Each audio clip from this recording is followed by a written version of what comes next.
Hello everyone, welcome back to knowledge for future study channel.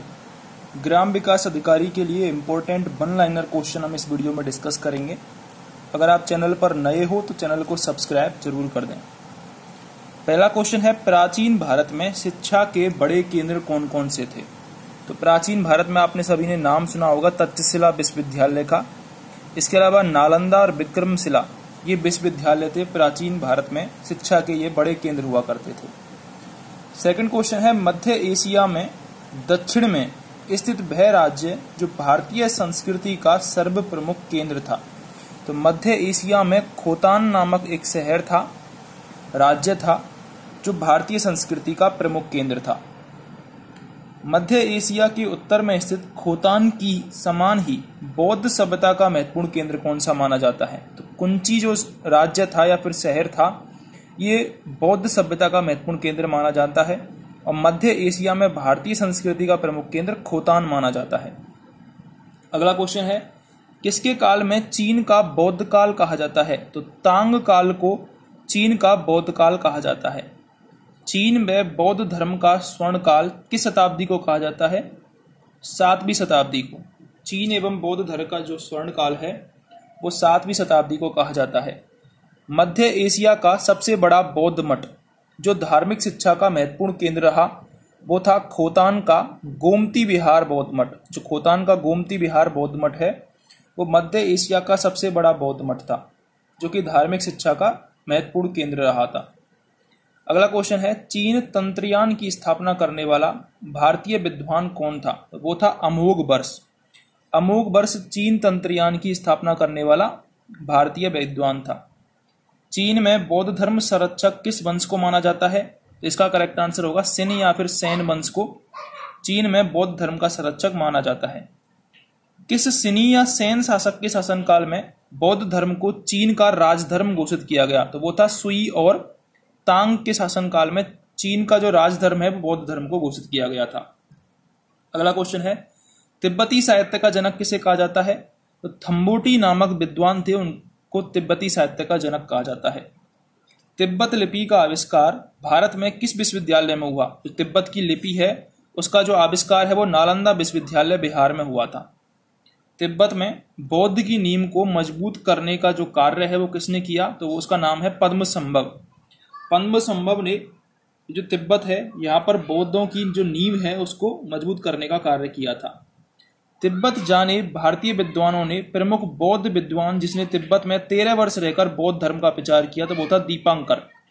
Dipankar ने तिब्बत में 13 वर्ष रहकर बौद्ध धर्म का प्रचार किया था। अगला क्वेश्चन है, जावा सुमात्रा का उल्लेख किस भारतीय ग्रंथ में है? तो वो रामायण में मिलता है। जावा और सुमात्रा का उल्लेख रामायण में मिलता है। हिंद चीन राज्य में सबसे प्राचीन राज्य कौन सा है? तो वो है कंबोडिया। अगर हिंदी चीनी राज्य की बात करें सबसे प्राचीन राज्य है कंबोडिया।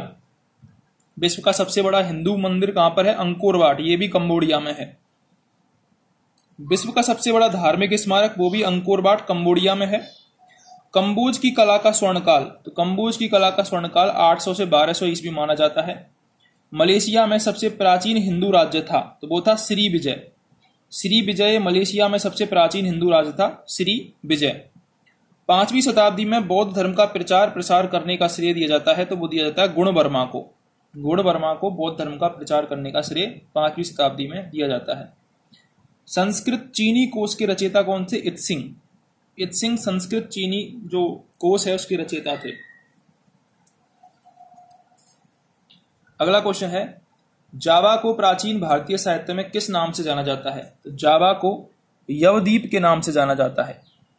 श्याम या फिर सियाम का वर्तमान नाम क्या है? तो उसको थाईलैंड कहते हैं, सियाम को। जावा में नाटक का लोकप्रिय रूप से छाया नाट्य है जिसके व्यंग के नाम से जानते हैं। व्यंग कथानक कहाँ से लिए गए हैं? तो वो रामायण और महाभारत से लिए गए हैं। वह कंबोज नरेश जो शास्त्र और काव्य का रसिक था तो वो था यशोवर्मन। बर्मा का आधुनिक नाम क्या था? बर्मा का आधुनिक नाम है म्यांमार। कंबोज के अंकोर वाट का निर्माण किस शासक के शासनकाल में हुआ? तो वो था सूर्यवर्मा द्वितीय। कंबोज का जो अंकोर वाट का निर्माण है वो सूर्यवर्मा द्वितीय के शासनकाल में हुआ। पेंगन वंश आनंद मंदिर कहां पर है? तो ये म्यांमार में है। पेंगन वंश आनंद मंदिर म्यांमार में है। इंडोनेशिया द्वीप समूह किस नाम से जाना जाता है? तो वो सुवर्ण भूमि के नाम से जाना जाता है। बोरोबुदूर का स्तूप कहां पर है? तो इंडोनेशिया के मध्य जावा प्रांत के मंगलोग जो नगर है वहां पर बोरोबुदूर का स्तूप है। गुरुबुदर के स्तूप को विश्व का 8वां महान आश्चर्य किसने कहा? मजूमदार ने। किस मंदिर के गलियारों में तत्कालीन सम्राट बलिदान, स्वर्ग नरक, समुद्र मंथन, देव दानव युद्ध, महाभारत, हरिवंश पुराण, रामायण से संबंधित अनेक शैल चित्र मिले हैं? तो वो है अंकोर वाट का विष्णु मंदिर। यहां से रामायण से संबंधित, समुद्र मंथन से संबंधित, बलिदान, स्वर्ग नरक आदि से संबंधित चित्र यहां पर मिले हैं। विश्व में बौद्ध कला का सर्वश्रेष्ठ उदाहरण कहां पर है? तो बोरोबुदूर जो स्तूप है वहां पर बौद्ध कला का सर्वश्रेष्ठ उदाहरण है। भारत की मौलिक एकता पुस्तक का लेखक कौन है? राधा मुकुंद मुखर्जी। राधा मुकुंद मुखर्जी ये भारत की भौगोल मौलिक एकता इस पुस्तक के लेखक हैं। ग्रेटर इंडिया शब्द का सबसे पहले प्रयोग राधा मुकुंद मुखर्जी ने किया था। ठीक है, तो ये दोनों चीज आपको याद रखनी है। एक तो भारत की मौलिक एकता राधा मुकुंद मुखर्जी और ग्रेटर इंडिया इस शब्द के लेखक, शब्द का सबसे पहले प्रयोग करने वाले राधा मुकुंद मुखर्जी थे। अब प्रमुख धर्म और उनके संस्थापक देख लेते हैं। क्वेश्चन आ सकता है यहां से। सिख धर्म के संस्थापक गुरु नानक जी थे। बौद्ध धर्म के महात्मा बुद्ध, ईसाई धर्म के जीसस क्राइस्ट, हिंदू धर्म के आर्य प्रजाति, इस्लाम धर्म के संस्थापक मोहम्मद साहब, जैन धर्म के संस्थापक महावीर स्वामी, पारसी धर्म के संस्थापक जरथुष्ट्र, यहूदी धर्म के संस्थापक मूसा। ठीक है, ये सारे अलग अलग धर्मों के संस्थापक हैं जो कि आपको याद रखने हैं। अगर आपको वीडियो हेल्पफुल लगी हो तो चैनल को सब्सक्राइब जरूर करें।